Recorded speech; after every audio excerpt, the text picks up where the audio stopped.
Hey everybody, I hope your day is going great so far. What we're going to do is talk about ChatGPT and the transcript that's in YouTube, uh, and how the two can sort of meld together and how we can use them both for our students and students to students and teachers to students and teachers to teachers.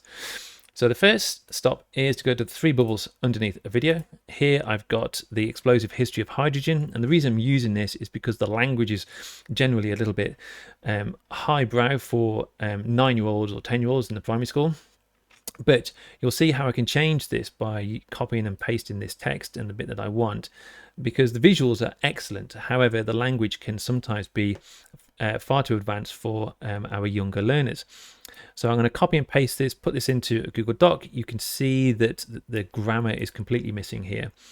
But in ChatGPT, what I'm able to do is go and make the text grammatically correct and pop it in there and say, can you make it grammatically correct for me so I can read it? It paragraphs it. You can see that it understands what it is that's been given. And then what I'd like it to do is go and make it readable for a 9 or 10-year-old. And so it simplifies it for this child. But because I may be using it with an EAL child, what I'd like to do is give a little bit of scaffolding and translate it into Thai. Now, we have many languages in school, and I've been assured that the Romanian is pretty spot on, and it's age appropriate as well when I'm asking for it to be simplified even further.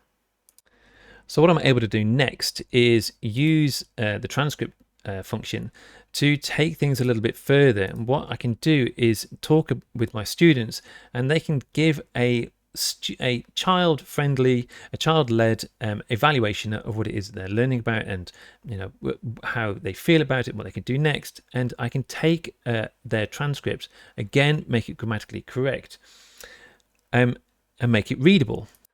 Now, why this is useful is because I can tell it now to make it into a script and ask it to understand that there are several people talking here, because this is going to be useful for me to copy and paste this and send it to the students, and they can put it into their own student digital portfolio as an evaluation piece for the end of a project. Now, this brings us up a level, because there are many times in the primary school when students can speak far better than they can actually write, especially for the younger learners that are lower down in the primary school. So what we're able to do now is, from a teacher's point of view, is we're able to go and use the transcript again, but this time when you're taking your students from the initial learning intention all the way through to self-evaluation and critical thought about how they arrived at this point and what they would like to do if they took it a little bit further. Because now we're able to go and give them two options and say, this is the first chat, this is the second chat, and you can compare the two. Now, this is really important for us as teachers, because our questioning technique can then be assessed by using ChatGPT. So over in ChatGPT, we're able to go and just engineer ChatGPT to be somebody else, and we can have a game of make-believe.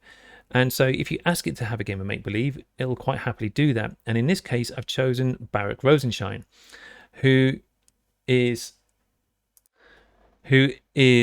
the author of Principles in Instructional Design. He's also the main guidance for Thomas Sherrington's walkthroughs. So what we're able to do is give ChatGPT Baruch Rosenshine's bio, and then we're able to go and give it his past papers.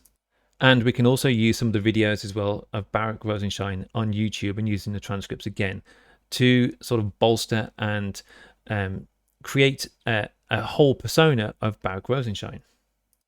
So now, as Baruch Rosenshine, we're able to give the script, and we're able to go and say exactly what we want Baruch to be looking at, and then also to assess our questioning technique in this video or any video that we use, and say, what do you think of this? And also, could you provide 3 or 4 next steps for me as a teacher?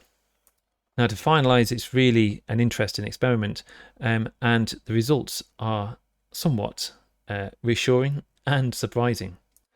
And the last 30 seconds here are with the update to ChatGPT version 4, is you're able to go and drop in URLs direct to images. And what I'm using here is Robert Rauschenberg's collages. And I just asked it if it could see it and what it actually thinks of it and describe the image.